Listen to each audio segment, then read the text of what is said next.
यहां जो आप कर्म कर रहे हैं वो आपको भोगने पड़ेंगे, अच्छे या बुरे। बिना भोग के ये नष्ट नहीं होते। एकमात्र उपाय है, जैसे आपको वकीलों के द्वारा प्रमाणित कर दिया गया कि यहां के वकील है चित्रगुप्त, पूरी सीन सहित आपकी चेष्टाओं को अंकित किया जाता है, वो आपके मन में है, आगे प्रसंग आएगा। और जज हैं यमराज, धर्मराज जी, और दंड अधिकारी हैं यमदूत, और दंड विधान जहां होता है उसे कहते हैं नरक। तो जैसे यहां जज ने कानून से अपराध करने वाले को दंड दे दिया, जाओ तुम्हें फांसी की सजा, राष्ट्रपति का अधिकार है, वो पूरा माफ कर सकता है। ऐसे ही राष्ट्रपति हैं भगवान श्री हरि। अहम त्वाम सर्व पापेभ्यो मोक्षयिष्यामि मा शुचा। अगर शुभ अशुभ कर्मों से बचना चाहते हो तो एकमात्र उपाय भगवान की शरण में होकर नाम जप करो, अन्यथा अवश्यमेव भोक्तव्यम कृतम कर्म शुभाशुभम। सुमति जी अपने पिताजी को बता रहे, यमदूत ने कहा महाराज, मृत्यु लोक में मनुष्य जो पुण्य और पाप करता है बारी बारी से उसे भोगना पड़ता है। बहुत ध्यान से सुनोगे तो आपको बड़ी सावधानी प्राप्त हो जाएगी। जो छोटी मोटी गलतियां आप हंसी खेल में करते हैं वो भी आपको दंड भोगना पड़ेगा। ये पाप और पुण्य बिना भोगे नष्ट नहीं होते कि आपने पाप कर दिया और दान दे दिया तो वो पाप कट गया, ऐसा नहीं है। पुण्य का अलग विभाग होगा, पाप का अलग विभाग होगा। अगर काट सकते हैं तो सिर्फ भगवान काट सकते हैं, भगवान का भजन काट सकता है, दूसरा नहीं। लाखों जन्मों में जो तुमने पाप और पुण्य किया है, जो एकत्रित है, उसका नाम है संचित कर्म। संचित पाप और पुण्य, और उससे जब मनुष्य शरीर मिलता है या जो शरीर मिलता है उससे जो हिसाब निकाल करके कुछ पुण्य और कुछ पाप, उसे प्रारब्ध भोग कहते हैं। फिर यहां कर जो नवीन कर्म किया जाता है उसे क्रियमाण कहते हैं। मनुष्यों के लिए जो उनका जमा हुआ पाप और पुण्य है वो अंकुरित होकर बढ़ता रहता है, ब्याज दर ब्याज। बहुत दुर्गति होती है, इसीलिए बहुत जन्म हम भोगे तो भी अपने संचित कर्म को नहीं भोग सकते। जैसे बीज मिट्टी और जल की आकांक्षा करता है तभी वो उत्तम वृक्ष रूप धारण करता है, ऐसे ही पाप और पुण्य उसे प्रेरित करके पुनः पाप करवाता है, प्रेरित करके पुण्य पुनः पुण्य करवाता है। अगर पाप कर्म में रहती है तो पाप पर पाप, पाप पर पाप, और ये एकत्रित होकर वृक्ष रूप होकर समय स्थान वो निश्चित करेगा। पाप तुम्हें कहां दंड देना है, समय स्थान। बुरी दशा आने के पहले बुद्धि बदली जाती है, उसकी बुद्धि बदल दी गई। आप ना आवे आप पर ताई तहां ले जाए, वो वहीं ले जाएगा, उसी स्थान पर मारा जाएगा, उसी स्थान पर जो दंड उसे मिलना मिलेगा। जैसे आपने छोटा पाप किया तो आपके चलते समय पैर में कांटा चुभेगा और दुख होगा। कांटा निकाला गया, थोड़ी दिन वहां दर्द रहा, खत्म हो गया, आपका पाप क्षय हो गया। छोटा पाप कोई, आगे बताया जाएगा कौन कौन से पाप से कैसे कैसे दंड मिलते हैं। अब अगर आपसे थोड़ा बड़ा पाप बना है तो वही पैर में लोहे की कील बनकर चुभेगा, कांटे की जगह लोहे की कील, अधिक दुख होगा। और बड़ा पाप बना है तो खजूर का कांटा, बड़ा कील, ऐसे आपके पैर में चुभ। बिना पाप कर्म के कहीं भी किसी को कोई भी दुख नहीं हो सकता। सिर में दर्द होना, आजीवन पूरे जीवन सिर का रोग हो गया कि वो दर्द ही होगा 2-4 दिन में, 10 दिन में, पाप का कारण। अपथ्य भोजन, सर्दी सहन न होना, गर्मी सहन न होना, हर समय हृदय जलते रहना पाप का लक्षण। भिन्न भिन्न पाप भिन्न भिन्न प्रकार के दुख देते हैं दीर्घ काल तक। शस्त्र और अग्नि आदि का भय ये पाप के कारण होता है। अनेक जन्मों के संचित पाप, कोई इसी जन्म के केवल नहीं है, वो केवल मंडराते रहते हैं आकाश में दंड देने के लिए, समय इंतजार करते हैं। जैसे नरक में पड़े हुए जीव तुम देख रहे हो, घोर पाप का फल भोग रहे, केवल दिखाया गया था नरक। जानते हो किस बात से? कल याद होगा, सुमति जी ने पानी पीने जाने वाली गौओं को वैश्य कुल में 7वें जन्म में जन्मे जब थे, तो उन्होंने उनको नहीं पीने दिया। इसके अपराध से उनको नरक दिखाया गया था। तो वो यमदूतों से प्रश्न करते जाते हैं और उनका उत्तर यमदूत देते जाते हैं। ये जो तुम देख रहे हो तड़पते हुए जीवों को नरक में, महापापी लोग हैं, अपने पाप का फल भोग रहे हैं।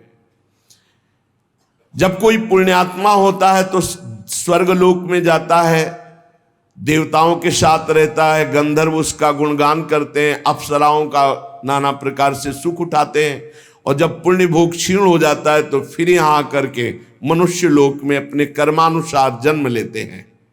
राजन, ये जो तुमने पूछा कि किस किस पाप से पापियों को कौन कौन सा नरक में दंड मिलता है, वो मैं बतला रहा हूं। जो नीच मनुष्य कामना और लोभ के वशीभूत होकर दूषित दृष्टि से हर स्त्री को भोग भाव से देखता है, जिसको देखता है बस काम भाव से देखता है। बोले जो दुष्ट दूषित भाव से माताओं बहनों को भोग दृष्टि से देखता है, तो यहां बड़ी बड़ी चोंच वाले वज्र के समान जिनकी चोंच ऐसे गिद्ध बार बार हजारों वर्ष उनकी आंखों को नोचते और खाते रहते हैं। वो आंखें बार बार होती रहती हैं, बार बार निकालते, यही वहां है कि मरना नहीं है। उनकी दोनों आंखों को वज्र तुल्य नरक के पंछी बार बार निकालते हैं और खाते हैं, और उनके पुनः नए नए नेत्र उत्पन्न हो जाते हैं। इस पापी को पलक झपकने तक के लिए विश्राम नहीं मिलता, निमिष तक के लिए कि थोड़ा चैन मिल जाए, महान दुख होता रहता है। हजारों वर्ष तक उसको इस नेत्र दर्द पीड़ा भोगनी पड़ती है। और फिर जब मृत्युलोक में जन्मता है तो नेत्र रोगी पैदा होता है। वो यहां पैदा होगा नेत्र रोगी, या नेत्र ही नहीं है या नेत्रों में दिखाई नहीं दे रहा, कई तरह के व्यवधान, जिन्होंने नेत्रों का दुरुपयोग किया। अब जिन लोगों ने, जिनको तुम देख रहे हो इनकी जबान काटी जाती, बार बार जबान नोची जाती है, ये वही लोग हैं जो शास्त्र का गलत उपदेश किए हैं, गलत अर्थ किए हैं, अपनी वासना की पूर्ति के लिए शास्त्र का गलत प्रयोग किए हैं। जो किसी को गलत सलाह दी है तो इनकी जबान बार बार छोटे छोटे हिस्से में तलवार से काटी जाती है। शास्त्र का उल्टा अर्थ बताया, उसकी जबान को वहां हजारों वर्ष काटा जाता है। खिलवाड़ नहीं, प्रश्न उत्तर कर देना। अगर आपका उत्तर गलत है तो आप नरक जाएंगे। प्रश्न करता तो आप पर श्रद्धा करके पूछ रहा है, और आपने मनमानी उत्तर दे दिया और वैसा आचरण कर दिया तो उसको पाप नहीं लगेगा, पाप आपको लगेगा क्योंकि आपने आदेश किया है, और आपकी दुर्गति हो जाएगी। इसीलिए अनाधिकारी को जब जनक जी महाराज विदेह राज ने पूछा, निमि जी ने नवयोगेश्वरों से कि मैंने यही प्रश्न कर्म के विषय में सनकादि से पूछा था, वो मौन थे, कोई उत्तर नहीं दिया, क्यों? तो बोले उस समय आपका ज्ञान जागृत नहीं हुआ था, आप उस समय अनाधिकारी थे, कर्म का बड़ा सूक्ष्म विषय होता है, इसीलिए वो मौन थे। ऐसा नहीं कि हर प्रश्न का उत्तर फटाक से दे दे, और वो गलत है अगर उत्तर तो शास्त्र सम्मत नहीं है तो उत्तर देने वाले को नरक का दंड मिलेगा, उसकी जबान हजारों वर्ष वहां काटी जाएगी। जो शास्त्र का गलत अर्थ करता है, जो शास्त्र को अपनी वासना पूर्ति के लिए घुमा करके बोलता है, जो किसी को बुरी सलाह देता है, उसकी जबान यहां काटी जाती, जो देख रहे हो। और हे सुमति जी, जो वेद की निंदा करते हैं, देवताओं की निंदा करते हैं, संतों की निंदा करते हैं, वैष्णव की निंदा करते हैं, गुरु की निंदा करते हैं, गुरु पर दोष दृष्टि करते हैं, गुरु को वक्र दृष्टि से देखते हैं, क्रोध दृष्टि से। उन सब को यहां भयंकर वज्र तुल्य वाले जिनकी चोंच है, ऐसे पक्षी गिरा गिरा करके उनके अंगों को नोचते हैं, जबान, आंख और उनके शरीर के अंगों को। जितने निमेष तक उनके द्वारा ये जिह्वा जनित पाप हुआ है, उतने 1000 वर्ष तक उनको पक्षी नोचते हैं। जो नराधम बिना दोष के दो मित्रों में फूट डाल देते हैं, एक दूसरे की चुगली करके, पिता पुत्र स्वजन में भेद पैदा कर देते हैं। और जो पुरोहित, बहुत ध्यान देने योग्य बात है, अनुष्ठान का संकल्प लेता लेकिन अनुष्ठान पूर्ण नहीं करता, जजमान को क्या पता।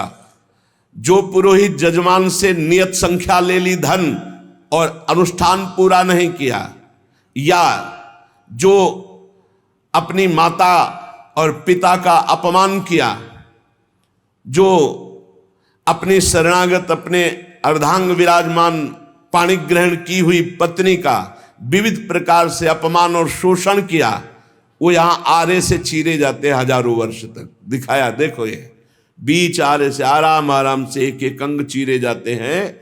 उस पुरोहित को भी दंड मिलता है, उस पुत्र को दंड मिलता है जो माता पिता का अपमान, उस पति को दंड मिलता है जो पत्नी का शोषण, उस पत्नी को दंड मिलता है जो पति से छल करती है। आप खुली आंख इनकी दुर्गति देख सकते हैं। जो दूसरों को कष्ट देने का स्वभाव बना लिया है, बातचीत चेष्टा से कष्ट ही देना है, जो दूसरों की प्रसन्नता में जलते हैं, जो दूसरों की घरों में, सोए हुए घरों में आग लगा देते हैं या फसलों में आग लगा देते हैं और उनको प्राणांतक कष्ट देते हैं, उन अधम पापियों को यहां जलती हुई आग में जलाया जाता है। तुम देख लो, तपती हुई बालू डालकर उनको भूना जाता है और यहां आग में उन्हें जलाया जाता है। जो एक जगह निमंत्रण मिला, फिर दूसरी जगह निमंत्रण मिला, तो पहले निमंत्रण वाले को छोड़ करके दूसरे के यहां निमंत्रण पाकर फिर पहले वाले के यहां निमंत्रण पाने गया, ऐसा नहीं है। ये नरक का कारण बन जाएगा। एक जगह निमंत्रण है, वहां गए, अगर हम भूखे हैं तो भूखे, नहीं मिला तो नहीं मिला, अब दूसरे दिन देखा जाएगा। 2, 3, 4 निमंत्रण, ऐसा नहीं। जो ब्रह्मर्षि किसी देव कार्य के लिए, पितृ कार्य के लिए यजमान के द्वारा निमंत्रित किया गया और वो दूसरी जगह भोजन कर लिया, दूसरे निमंत्रण को स्वीकार करके फिर उसके यहां भोजन करने गया, तो उसको यहां नरक में 2 टुकड़े करने वाला दंड मिलता। बार बार उसके 2 टुकड़े, ये बार बार बहुत जगह भंडारा, बहुत जगह निमंत्रण, ये ऐसा नहीं है। सिद्धांत है, तुम भूखे हो तो एक जगह चले जाओ और अपना पेट भरो, भजन करो। ये नहीं कि 5 जगह चले गए तो खूब दक्षिणा 5 जगह की मिली तो सुन लो। ये तस्मा शास्त्रम प्रमाणम, ये शास्त्र है, मनमानी नहीं। पहले ऐसा कभी ब्रह्म ऋषि जन नहीं करते थे। 5 घरों में भिक्षा मांग लो, या निमंत्रण है तो एक जगह जाके पेट भर लो जो रूखा सूखा मिले। ये 14 जगह भंडारा, 14 जगह निमंत्रण, तो उसकी व्यवस्था है। ये नरकगामी बना देगा, बुद्धि भ्रष्ट हो जाएगी। जो सदैव कड़वी बातें बोलकर लोगों के दिल पर चोट पहुंचाते रहते हैं, कुछ लोगों का ऐसा स्वभाव होता है, जब बोलेंगे तो हृदय की पीड़ा प्रकट हो ही जाए, ऐसा उनका है। ऐसे हैं वो, ऐसे बोलते हैं कि अत्यंत पीड़ा दे। ऐसा करने वालों को यहां के पक्षी टूट पड़ते नरक में लाते हैं, नोच नोच करके उनको खाते हैं। जो यहां किसी की चुगली करता है, उसकी जिह्वा तेज छुरे से बार बार ऐसे चीरी जाती है, फिर पूरी हो जाती है, फिर चीरी जाती है। जिन्होंने उद्दंडतावश अपने पूज्य जनों का अनादर किया, उनको मारा, पीटा, गुरुजनों को, अपने गुरु को, माता को, पिता को, बाबा को, पितामह को, ये पूज्य जन है, ये गुरु के समान पूज्य है। जो अपने गुरुजनों को, पूज्य जनों को अनादर करता है, दंड देता है, मारता है, पीटता है, वो देखो ये कुंड बने हैं विष्ठा के, पीब के और मूत्र के। मूत्र का कुंड, विष्ठा का और पीब का। नीचे करके मुख उन्हीं कुंडों में डाल दिया जाता है, ऊपर से पैक कर दिया जाता है। हजारों वर्ष वही खाओ वही सड़ो, कितना भयानक कष्ट है। नीचे के मुख करके उसमें डाल दिया जाता है। जो लोग भोजन बनाने, बहुत ध्यान से सुनो, भोजन बनाना उद्देश्य रखो, यज्ञ है, यज्ञ के लिए भोजन बना रहे हैं। सबके हृदयों में भगवान है। पहले भोग लगाओ श्री भगवान का, फिर दरवाजे पर निकलो और आसपास झांक के देखो, कोई पशु पक्षी, कोई मनुष्य, कोई संत महात्मा, कोई भूखा तो नहीं दिखाई दे रहा। अगर एक गाय है, कुत्ता भी है, तो घर से जाओ, रोटी लाओ, पहले उसे डालो, भगवत स्वरूप मान करके पहले। फिर अपने घर में जो बड़े बूढ़े हैं सबसे पहले उनको पवाओ, बच्चे जो हैं उनको पवाओ। अच्छी अच्छी चीज तुम पालो, बड़े बूढ़े नहीं, अभी आगे आएगा, उनको भी दंड मिलता है। तो जो रसोई बनाए तो उसे भाग लगाना चाहिए, देवता का भाग, अतिथि का भाग, कौवे का भाग, गाय का भाग, और अपने जो पूर्व के बुजुर्ग जन हैं पहले उनकी सेवा। अच्छा, जो भी रसोई बने, भगवान का भोग लगाया, दरवाजे तक गए, अतिथि को देखा, एक गौ के लिए ग्रास निकाला, एक कौवा पक्षी आदि के, जरूर जरूर ये नहीं निकालोगे तो पाप है। गीता जी में कहा जो अपने लिए पका के पाता है वो पाप पाता है। तो जो अभ्यागत, अपने बुजुर्ग और अतिथि, अब कोई साधु महात्मा आया, माना कोई भी हो, वो दरवाजे में पुकारा, राधे श्याम, आप छुप नहीं सकते, आपको निकलना पड़ेगा।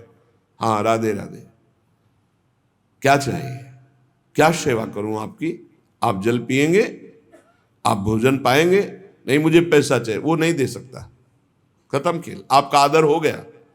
आप मृदु वचन में इतना तो बोल सकते हैं, राधे श्याम, आप इतना बोल सकते हैं, आप जल पिएंगे, आप रोटी पाएंगे, भोजन प्रसाद पाएंगे। नहीं मुझे रुपया चाहिए, नहीं मेरी श्रद्धा नहीं, मैं नहीं दे सकता, सामर्थ्य नहीं है, श्रद्धा नहीं है, कुछ भी आप कह दो उस पर चलेगा, पर आपको निकलना चाहिए। यदि आप छुपे रहे हो, आपके कान में आवाज आई, आपके दरवाजे से भिक्षुक वापस जा रहा, तो आपके सुकृत नष्ट हो जाएंगे और आपको पाप लगेगा। ये धर्म है, अतिथि देवो भव। देना ना देना वो आपके ऊपर की बात है, लेकिन मृदु वचन, जल और भोजन, ये तीन तो प्राय सब, नहीं कुछ है एक फल दे दे। अगर वो कहता है मुझे भूख लगी है, तो आप वहीं गेट के बाहर बैठिए, परिचय नहीं है इसलिए, घर में जो सदस्य पुरुष वर्ग का, उससे 2 रोटी भेज दीजिए। जो दुष्ट आए हुए अतिथि का अपमान कर देता है, अतिथि देवो भव, बड़ी महिमा है गृहस्थ धर्म में अतिथि सेवा, साधु सेवा की, उसे यहां पीब चाट चाट के पवाई जाती है नरक में। उनका बुरा हाल होता है, बहुत सावधानी। इसीलिए धर्मात्मा पुरुष एक एक कार्य को बहुत धर्मपूर्वक, जो यहां दूसरे के भाग का अपहरण कर लेते हैं, पंगत में एक ही भोजन चलना चाहिए, ऐसा नहीं छुपा होना चाहिए कि 10 लोगों को और 10 लोगों को और। घर में ऐसा छुपाव नहीं होना चाहिए कि बूढ़ा बुढ़िया के लिए सूखी रोटी दाल और आप गर्मा गर्म हलवा और अच्छे अच्छे पदार्थ पा रहे हो। जो ऐसा भेद करके भोजन करता है, मुखिया मुख सो चाहिए, खान पान सो एक। जिसके घर में समर्पित नौकर हैं उनको भी वही भोजन पवाओ जो तुम पाते हो। ऐसा नहीं हो सकता कि तुम बढ़िया बढ़िया और फिर निकृष्ट भोजन उसको, ये तुम्हारा पाप बन रहा है। सबके हृदय में भगवान है, भोजन वही, तुम भले बचा खुचा पालो, घर के मालिक हो, लेकिन सेवकों को, बालकों को, वृद्धजनों को, अतिथि जनों को भरपूर। ये धर्म का ज्ञान अगर नहीं है तो फिर कह रहे हैं कि शरीर बड़ा भयानक मिलता है और मुंह सुई की नोक के बराबर होता है। अब वो इतना भूख से व्याकुल होता है पर उसको खाने को क्या मिलेगा? वही गंदी चीज और सुई की नोक के और हाथी जैसा शरीर और भूख से वो तड़पता रहता है। ऐसा हजारों वर्ष नरक में मिलता है। जो लोग पंक्ति में ब्रह्म ऋषियों को, वैष्णवों को बैठाल दिया, जैसे कई कि अपने रिश्तेदार आए तो पुआ पूरी हलवा, और अगर साधु महात्मा आए तो हृदय में जलन हो रही है। ऐसा भक्त चरित्रों में पाया गया है कि भक्तजन आए तो देख करके जलन पैदा हो गई और कहा हम बीमार हैं, हमसे नहीं हो पाएगा। और जब उनका भाई आया तो पुआ खीर और सब चकाचक, तो भक्त आए तो उन्होंने कहा हमारे रिश्तेदार भक्त आए तो तुम्हारा शरीर दर्द कर रहा था, और जब तुम्हारे भाई आए तो बोले रिश्तेदार ऐसे चले जाएंगे? नहीं तो संत वैष्णव ऐसे चले जाएंगे। पूड़ी पुआ खीर सब संतों को पवाया, और जो खिचड़ी आदि स्वयं बनाई थी वो पवाया उनके रिश्तेदारों। जो ब्रह्म ऋषियों को निमंत्रण करके, साधु वैष्णव को पंक्ति में बैठाल करके अपने लिए अच्छा भोजन, देखो बहुत सावधानी। हरिराम व्यास जी ने जब देखा उनकी पत्नी दूध परोस रही थी, उनके उसमें मलाई गिर गई तो नाराज हो गए और कहा ये पति है शरीर इसलिए मलाई गिरा दी, जाओ आज से सेवा से त्याग। हमारे पति ये संत जन है, संत जनों के आगे मलाई क्यों नहीं गिरी? दूध की मलाई हमारे आगे ही क्यों गिरी? क्योंकि हरिराम व्यास रूपी शरीर तुम्हारा पति है, इसलिए मैं तुम्हारा त्याग करता हूं, आज से सेवा में तुम्हारा अधिकार नहीं। यद्यपि उनका ऐसा भाव नहीं, लेकिन कितने इसीलिए सावधान। अब अपने घर वालों के लिए अच्छे अच्छे लिए और संत महात्मा वैष्णव अतिथि के, तो बोले उसे दंड मिलता है, नरक में ला करके उसे विविध प्रकार से सताया जाता है। जब कोई अर्थार्थी शरणागत तुम्हारी शरण में आ जाए और तुम उसके साथ धोखा करो तो यहां भी दंड मिलेगा और वहां भी दंड मिलेगा। एक पूज्य भाई जी से हनुमान प्रसाद पोद्दार जी ने घटना लिखी कि मैं नाम खोल करके नहीं कहूंगा क्योंकि उनके पारिवारिक जनों को दुख होगा। मेरे परिचय के थे भाई जी महाराज के, मेरे परिचय के थे, गांव भी लिखा है, गांव का नाम भी लिखा है कि वो मेरे परिचय के थे और दो भाई थे। उनमें से किसानी का कार्य होता था। किसानी के बहुत पुरानी घटना नहीं है, भाई जी महाराज कह रहे कुछ वर्ष की है, ये अक्षरशः सत्य है। ये कोई हम कथा नहीं कह रहे, हम जानबूझ करके पता नहीं दे रहे। मुझे जिला गांव सब पता है। वो कृषि कार्य करते थे, गृहस्थी का कार्य किसानी से पूरा होता था। उनके पास एक बैलों की जोड़ी बहुत सुंदर थी और एक बैल, दो भाई थे। एक दिन संध्या काल के समय जो व्यापारी थे बैलों के, उनको पता चला गांव में दो किसानों के पास बहुत सुंदर दो जोड़ी बैल हैं, एक जोड़ी से उनका काम चल सकता है, आप प्रयास करेंगे तो एक जोड़ी बेच देंगे। अर्थ है आपकी शरण में आया है तो आपको अपने प्राणों की बलि चाहे देनी पड़े, उसकी हानि नहीं होनी चाहिए, शरणागत की हानि नहीं होनी चाहिए। अगर हानि हो गई तो नारकी गति मिलेगी और यहां भी दंड मिलेगा तत्काल। ये महत पाप है, शरणागत का त्याग महत पाप है। अब वो दो व्यापारी थे, अब वो कई बैल खरीदना बेचना उनका काम था। वहां आए और उस समय 12,000 रुपए की जोड़ी तय की। उनको बहुत अर्थ लगा, 12,000 रुपये मिल रहे, दो से काम चला लेंगे, फिर गौवे हैं बछड़े हो जाएंगे, फिर काम चलेगा। 12,000 रुपये ये देंगे और ये व्यापारी हैं तो उनके पास थैला भी था तो और भी रुपए होंगे। संध्या का समय था। व्यापारी ने कहा कल सुबह हम बैल लेकर चले जाएंगे, आज रात हम तुम्हारे यहां सो जाएं। रात्रि हो रही, उनके मन में तुरंत चलने लगा दोनों किसान भाइयों के।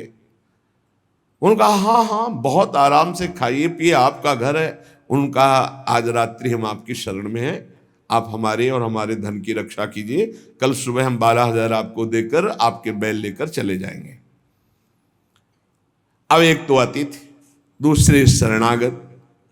रात्रि में अच्छा भोजन पवाया और बारंडे में लिटा दिया। घर घर के बाहर चौपार होती थी, जिसे बारंडा कहा जाता है, उसे चौपार कहा जाता है। वो 8-9 बजे शयन कर गए। कहीं कहीं बरोठा कहा जाता है, कहीं बारंडा कहा जाता है, कहीं चौपार कही जाती है। अब दोनों ने अपनी पत्नी से विचार किया कि अगर इन दोनों को मार दिया जाए तो बैल भी नहीं जाएंगे, 12,000 तो मिलेंगे भी, और भी व्यापारी है, पैसा इसके पास है, बहुत आनंद रहेगा। ये भाव बिल्कुल नाशकारी, क्योंकि उस शरण में है तुम्हारी, वो अतिथि है बिल्कुल। ये तो मतलब लोक परलोक तत्काल नष्ट कर देता है, तत्काल। इसे महत् पापों में कहते हैं, और महत् पाप तत्काल प्रभाव दिखाता है, तत्काल। वो ऐसा नहीं कि नरक जाओगे वो बाद की बात, तत्काल तुम्हें दंड देगा। ये महत् पाप तत्काल दंड देता है। उनके हृदय में हत्या करने का पूरा विचार बन गया, पाप भरी योजना। पत्नी उनकी सहयोगी हुई तो पत्नी ने कहा पहले लाश गाड़ने की व्यवस्था तो सोचो, घर में तो गाड़ी नहीं जा सकती। तो उनका हमारा खेत है बगल में गन्ने का, हम दोनों जा रहे हैं और एक ही गड्ढे में दोनों को दबा देंगे, इनके नाप का गड्ढा खोद के अभी आते हैं हम। वो अति शीघ्र गन्ने के खेत में जाके गन्ना काट के और गड्ढा खोदने लगे। दैव योग से एक पड़ोसी को सोच लगी। भगवान का विधान होता, जाको राखे साइया मार सके न कोई। वो सोचा बगले में गन्ने का खेत है, यहीं निपट लेते। पहले शौचालय तो हुआ नहीं करते थे, गांव के बाहर खेतों में दूर जाना होता था। अब वो गन्ने के खेत में बगले में जाके, अब ये बोले इतने में 2 आ जाएंगे। उसको लगा ये रात्रि में क्या प्लान बना रहे हैं। नजदीक गए, वो देखो एक को नीचे कर देंगे, एक को ऊपर कर देंगे। बोले कहीं पाप तो नहीं हो रहा। बोले 20,000 रुपया उसके पास है, तुम पाप की सोच रहे हो। उनको जो सोच गया था उसकी सोच तो हो गई। उसने सोचा कोई घटना हो रही, तो उनका दोनों को मार करके इसी में गाड़ देंगे, 2 गड्ढे खोदने की जरूरत नहीं। अच्छा 2 हैं और देखो कोई जानेगा नहीं, बरोठे में ही तो पड़े हैं और सो गए होंगे। फौरन उसने जल से पवित्र हुआ, भागा उनके घर में गए, पड़ोसी ही था, वहां दोनों को जगाया और कहा ये अभी चलो हमारे साथ, कहाँ है तुम्हारा पैसा, पैसा ले लो। अब वो भगवान की प्रेरणा से बचाने के लिए तो उनको संशय भी नहीं हुआ, फौरन अपने झोला लिए जिसमें रुपया रखे थे, और वैसे ही गद्दा बिछा हुआ, वैसे ही रजाई रखी हुई अपने घर में ले गया और कहा इन दोनों भाइयों ने मारने का प्लान और गड्ढा खोद दिया है, चुप यहीं शांत में। और उनके दोनों के एक एक लड़के थे जो नौटंकी देखने गए थे गांव के। कर्म बड़ा निकृष्ट संकल्प किया था, इसलिए पाप कर्म प्रेरित करके उन लड़कों के मन में है कि हमें नाटक अच्छा नहीं लग रहा, छोटे जगह चलो यार, हमें अच्छा नहीं लग रहा, हमें सोने का मन है। दोनों मस्ती से बातचीत करते हुए आए तो देखा बरोठे में गद्दा बिछा है और रजाई। तो उनका शायद माता पिता ने सोचा हो कि रात्रि में पता नहीं कब ये आएंगे तो दरवाजा खोलना पड़ेगा, यहीं सो जाते हैं। दोनों मुंह ढक करके उसी में सो गए। अब वो दोनों, भगवान का विधान बड़ा विचित्र होता है। दोनों गड्ढा खोद करके आए, अपनी पत्नी से कहा काम हो गया, गड़ासा निकाल, गड़ासा निकाल। बोले तू पैर पकड़, भाई से कहा तू खोपड़ी पकड़। अंधेरे का मामला, कोई बिजली तो गांव में रहती नहीं थी। दोनों पुत्रों को काट दिया और मैं गद्दा और रजाई सहित समेट के गड्ढे में तोप के। अब जब वहां गड्ढे में डालिया तो बोले झोला कहाँ है रुपया का? बोले हमने तो सोचा था सिराने ही होगा। बोले गद्दा रजाई तो लपेट के नहीं डाले? बोले पक्का नहीं, ऐसा कैसे हो सकता है? बोले रुपया कहाँ है? अब वो तो बड़े चिंतित कि जिसके कारण मारा वो रुपया नहीं। और फिर गए गड्ढा खोदा और जब देखा कि हमारे लाला, हमारे ही पुत्र, और ना तो चिल्ला सकते ना रो सकते, ढूंढा वहां पैसा नहीं, ना वो जिनको मारना था वो थे नहीं, अपने बेटों को मार दिया। सुबह हुआ तो पड़ोसी निकाल के लाया उनको, कहा ए भाई बड़ा सुंदर प्लान बना रहे थे इन दोनों को मारने का, पैसा भी सुरक्षित और ये भी सुरक्षित, अब हम जा रहे हैं सरकार से रिपोर्ट करने। दोनों को जेल हुई, दोनों पुत्र मारे गए, दोनों पत्नी और पति सहित सजा को प्राप्त। अगर शरणागत है, कोई धन लिए हुए है, आपके समीप आया हुआ है और आप थोड़ा भी लालच करके उनका अहित करना चाहते हैं तो शरणागत का अहित सोचना मात्र अहित कर दिया, ये तो यहां दंड मिला, पूरा जीवन बर्बाद हो गया, पूरा जीवन बर्बाद हो गया। पति पत्नी जेल में, लड़का मार डाला, रह क्या गया? सब बर्बाद, और अब नारकी गति भी होगी। तो कह रहे हैं जो आए हुए शरणागत के साथ छल करता है तो यहां थूक, खखार, बिष्ठा, इसके कुंड बने हैं, इनमें डाल दिया जाता है। आनंद लो, सोचो, थोड़ी देर भावना करो, गटर में पैक कर दिया जाए, आपको मरना है नहीं, थूक खखार लाल, उसमें ये नारकी गतियां हैं। हे सुमति, बहुत ध्यान दीजिए, जो लोग झूठे मुंह और झूठे हाथ, देवता का स्पर्श, देवता को प्रणाम, गुरुजनों को प्रणाम, जो लोग ऐसा अपवित्र कार्य करते हैं उनके हाथों को यहां यमराज तिल तिल भर करके काटते हैं। जैसे कोई सब्जी नहीं काटता, ऐसे बड़ी रफ्तार से ऐसे बार बार काटते। अरे ऐसे थोड़ी शास्त्र में हम यहाँ खाए डोल रहे हैं, ऐसे जूता पहने भोजन कर रहे हैं, न कुल्ला न आचमन, ये सब नारकी गति को प्राप्त होने वाले जीव, तभी बुद्धि भ्रष्ट मनमानी आचरण कर। पहले जानते हो गांव में कैसे पंगत पवाई जाती थी? सबके चरण धोए जाते थे। आप महाभारत में पढ़िए, राजसू यज्ञ में जितने राजा आए थे सबसे अग्र पूजा भगवान की हुई, लेकिन भगवान ने सेवा ली थी सबके चरण धोने की। कितना पवित्र व्यवहार था, शास्त्री, पट्टी बिछा दी, चरण धो दिए, हाथ धुलवाए, कुल्ला करवाए, सब बैठे, सबके तिलक पूजन, और सबका फिर वो पत्तल, दोना, सकोरा, ये पवित्र है। ये होटलों में जो खाते हैं ना, वहां रज लगा के थोड़ी धोते हैं, ऐसे मारा पानी पाइप से, बस वही रुमाल हजारों में फेर दी। अब मतलब किसको है? जब वो कौन सा भोजन कहते हैं जिसमें सब ऐसे ले लेकर पाते हैं? हाँ, अब हमें तो कहना भी नहीं आता। अब सोचो, उसमें वही शराब पिए हुए व्यक्ति खा रहा है, उसी से आप ले रहे, उसी से जो जो मना। अब वो पाया फिर लेने का मन, फिर कोई रोकने वाला है? वहां कोई खड़ा है नहीं, सब रखे हैं, बोले ये वीआईपी लोग हैं, वीआईपी लोगों की वीआईपी व्यवस्था है, समझ लीजिए। जो जूठे मुंह हो करके या भगवान सूर्य चंद्र की तरफ करके लघु शंका करते हैं, सूर्य उदय है, सूर्य भगवान की तरफ, चंद्र भगवान की तरफ, भगवत विग्रहों की तरफ लघु शंका करते हैं, तो उनके आंखों में आग का अंगार रखा जाता है, ऐसे बार बार चीखते जलते हैं। जो जेठ होकर अपने लघु भ्राता की पत्नी के साथ गलत, पिता होकर अपनी पुत्री के साथ, भाई होकर अपनी बहन के साथ, या गुरु पत्नी के, ऐसे लोगों को तपाई हुई लोहे की स्त्री के साथ बेड़ियों से, लोहे की ऐसे जंजीरों से जो जलती हुई, उसी में जकड़ दिया जाता है।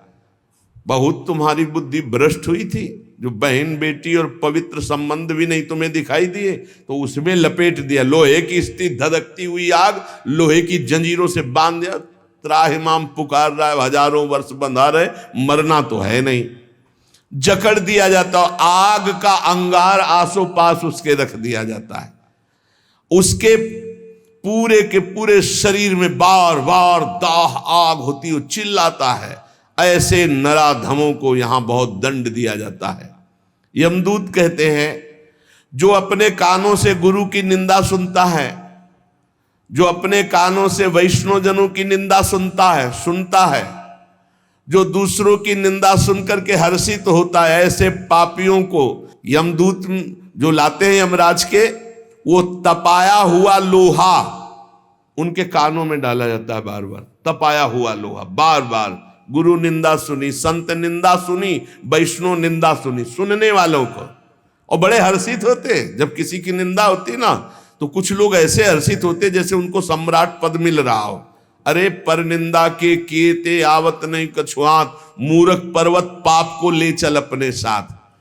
यहां विलाप करते हैं, पर यहां यमदूत स्वयं कह रहे हैं, हम लोगों के हृदय में दया तनिक भी नहीं, और क्रोधित होकर उनको और कष्ट देते हैं। जैसे वो विलाप करते हैं तो क्रोधित होकर और कष्ट देते हैं। जो देव मंदिर में जमीन लगाई गई या किसी ऋषि मुनि को दान में दे दी गई, या कोई सभा भवन है सार्वजनिक, जो इनको तुड़वा कर उनकी जमीन हड़प लेते हैं, उस जगह अपना निवास स्थान बना लेते हैं, उसका प्रयोग करते हैं। यहां यमदूत उन्हें ला करके धीरे धीरे उनके शरीर की खाल उधारते हैं। पूरी उधल गई, फिर शरीर में नई खाल, फिर धीरे धीरे होश में। ये नहीं कि देवालय की लगी हुई संपत्ति का प्रयोग कर लिया, या देवालय को विध्वंस कर दिया, या सभा भवनों को विध्वंस करके अपने लिए अपना कब्जा, तो फिर ये वो चीखते चिल्लाते, पर यहां दया नहीं है। जो गौ के स्थान में, पवित्र स्थान में जल में मल त्याग करते हैं, जैसे नदी है, कोई सरोवर है, या गौशाला है, या देवालय है, उसकी सीमा में मल त्याग करते हैं। यहां के बड़े बड़े कौवे जिनकी लंबी चोंच होती है, उनकी गुदा द्वार से आते खींचते हैं बार बार, बहुत होश में।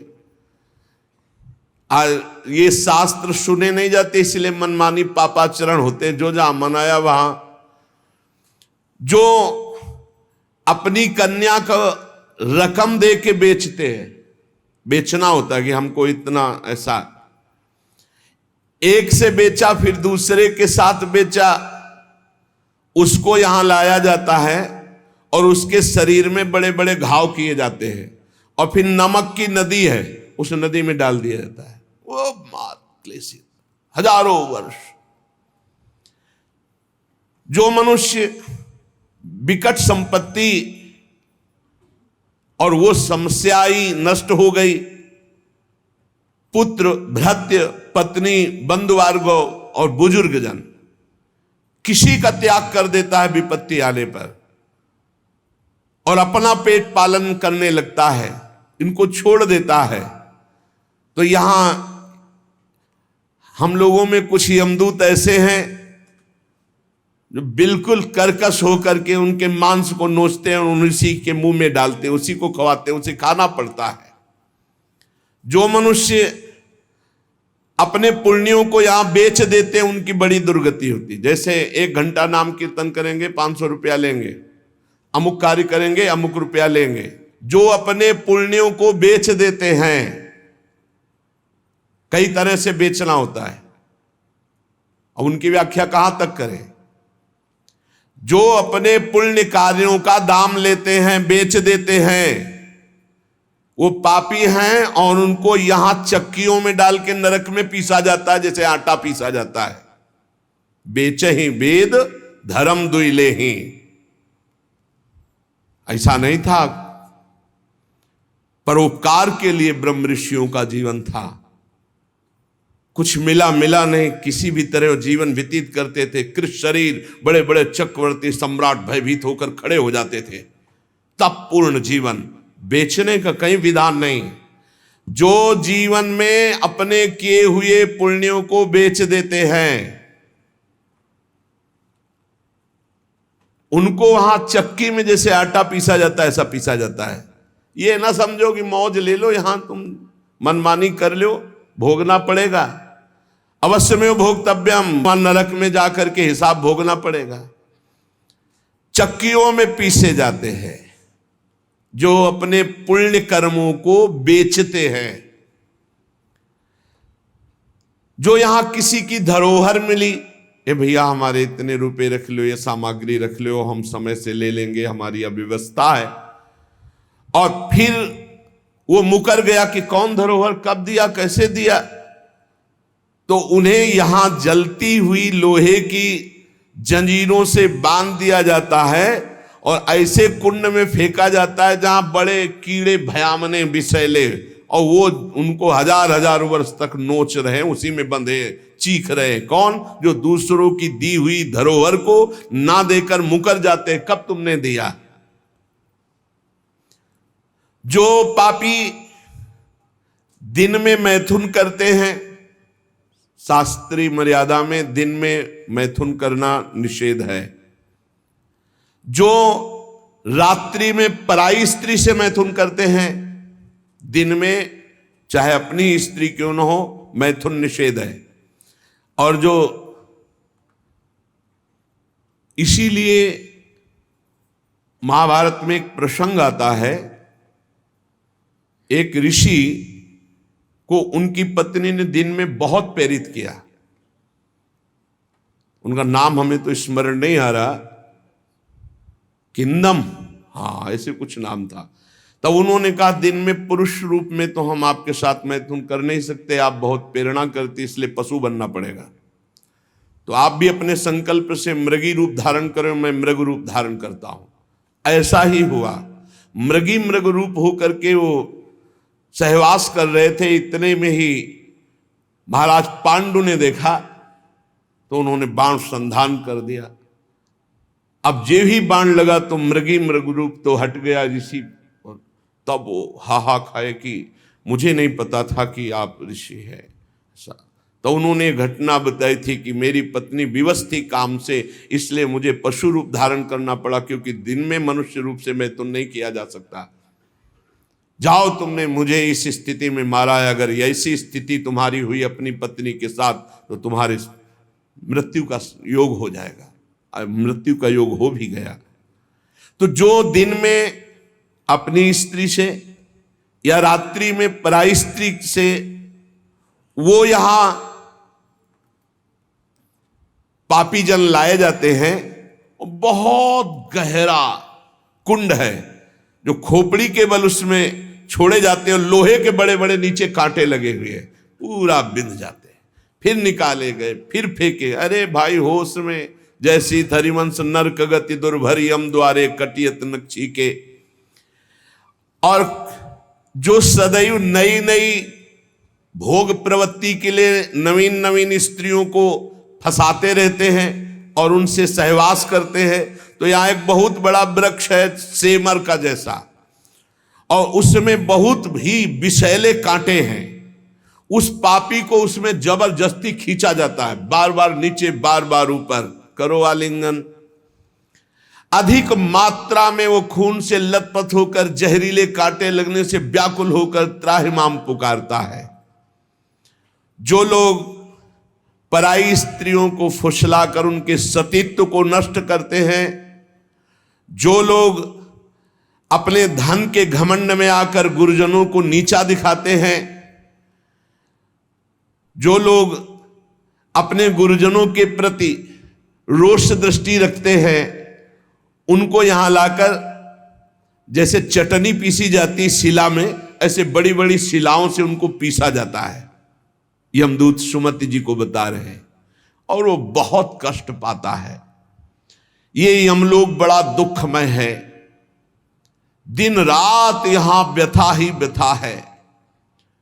जो जल में मूत्रते हैं, कुल्ला करते हैं, थूकते हैं, बिष्ठा करके सोचते हैं, बोले ऐसे लोगों को यहां थूक, विष्ठा और मूत्र से भरे हुए दुर्गंध युक्त नरक के कुंडों में डाला जाता है।